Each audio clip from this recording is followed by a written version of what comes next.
ఆ ఒక్క నియోజకవర్గం మాత్రం మాకు అవుట్ ఆఫ్ సిలబస్ అని టీడీపీ అధిష్టానం అంటుందా? రాష్ట్ర వ్యాప్తంగా అన్ని చోట్ల పార్టీని రీసెట్ చేసే పని జరుగుతున్నా ఆ ఏరియాను టచ్ చేసేందుకు పార్టీ పెద్దలు ఇష్టపడటం లేదా? స్థానిక సంస్థల ఎన్నికలను దృష్టిలో ఉంచుకుని తమ ఎమ్మెల్యేలు లేని చోట జాగ్రత్తలు తీసుకుంటున్నా అక్కడ మాత్రం వేలు పెట్టడం లేదా? ఎందుకో లోకల్ లీడర్స్కి చెప్పేశారా?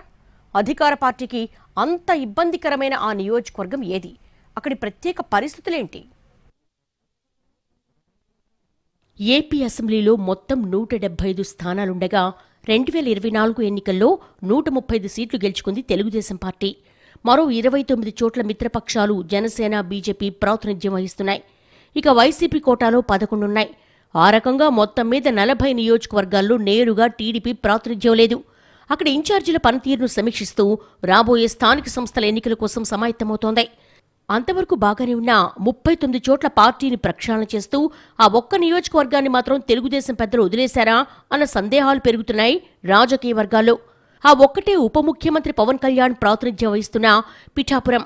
ఇక్కడ పార్టీ కోఆర్డినేటర్గా ఉన్న వర్మను తప్పించింది సైకిల్ పార్టీ.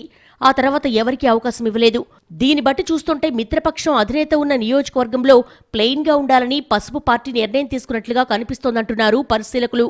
అందుకు తగ్గట్టే ఇక మీదట పిఠాపురంలో కష్టపడి సైకిల్ తొక్కాల్సిన అవసరమేమీ లేదని, కొత్తగా కోలాహలమేమీ ఉండబోదని లోకల్ లీడర్స్ కు క్లారిటీ ఇచ్చేసినట్టుగా తెలిసిందే. ఒక నియోజకవర్గం కోసం చూసుకుని అనవసరంగా ఇక్కడ హడావుడి చేస్తే లేనిపోని తలనొప్పులు వస్తున్నాయని ఫిక్స్ అయిపోయారట టీడీపీ పెద్దలు. అందుకే పిఠాపురం వైపు చూడటం లేదని లోకల్ లీడర్లు మాట్లాడేసుకుంటున్నారు. మరి స్థానిక సంస్థల ఎన్నికల సంగతి ఏంటని అడిగితే ఆ వ్యవహారాలు తర్వాత చూసుకుందామని అన్నట్టుగా తెలిసిందే. ఒక్క నియోజకవర్గంలో రచ్చ చేసుకుంటే దాని ప్రభావం రాష్ట్ర వ్యాప్తంగా ఉంటుందన్నది తెలుగుదేశం అధిష్టానం ఆలోచనగా తెలుస్తోంది. అందుకే జిల్లా పార్టీ నేతలు ఎవరైనా ఆ ప్రస్తావన తీసుకుని వచ్చినా ప్రస్తుతానికి ఆ ఉద్దేశం లేదని విషయాన్ని క్లోజ్ చేసిస్తున్నట్టుగా తెలిసిందే. అదే సమయంలో పిఠాపురం తమ్ముళ్లు మాత్రం మాకు దిక్కెవరంటూ ఆవేదన వ్యక్తం చేస్తున్నారు. మిత్రపక్షంగా ఉన్న నియోజకవర్గంలో తమను కనీసం పట్టించుకోవటం లేదంటూ తెగ ఫీల్ అయిపోతున్నారు. పార్టీని నమ్ముకుని చిన్న చిన్న పనులు కూడా చేసుకోలేకపోతున్నామంటూ సన్నిహితులతో ఆవేదన వ్యక్తం చేస్తున్నారట. ఇప్పుడు పార్టీ అవసరాలు తీరిపోయాయి, అందరూ బాగానే ఉన్నారు, మమ్మల్ని మాత్రం బలి చేస్తున్నారంటూ కొందరు కాస్త ఘాటుగా రియాక్ట్ అవుతున్నారు. పార్టీ వ్యవహారాలు చూసే వాళ్ల దగ్గర ఈ ప్రస్తావన తీసుకొస్తే వాళ్లు కూడా మేమేం చేయలేమని చేతులెత్తేస్తున్నారట.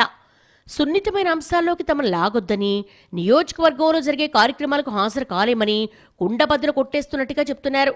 ఇక లోకల్ బాడీస్ ఎన్నికలు అంటారా, ఆ టైం వచ్చినప్పుడు జరగాల్సింది జరిగిపోతుందని కూడా అంటున్నట్టుగా సమాచారం. ఇక పార్టీ పిలుపునిచ్చిన కార్యక్రమాలు సైతం ఆయా మండలాధ్యక్షులు మమా అనిపిస్తే సరిపోతుందని కూడా పెద్ద నాయకులు క్లారిటీగా చెప్పేస్తున్నారట.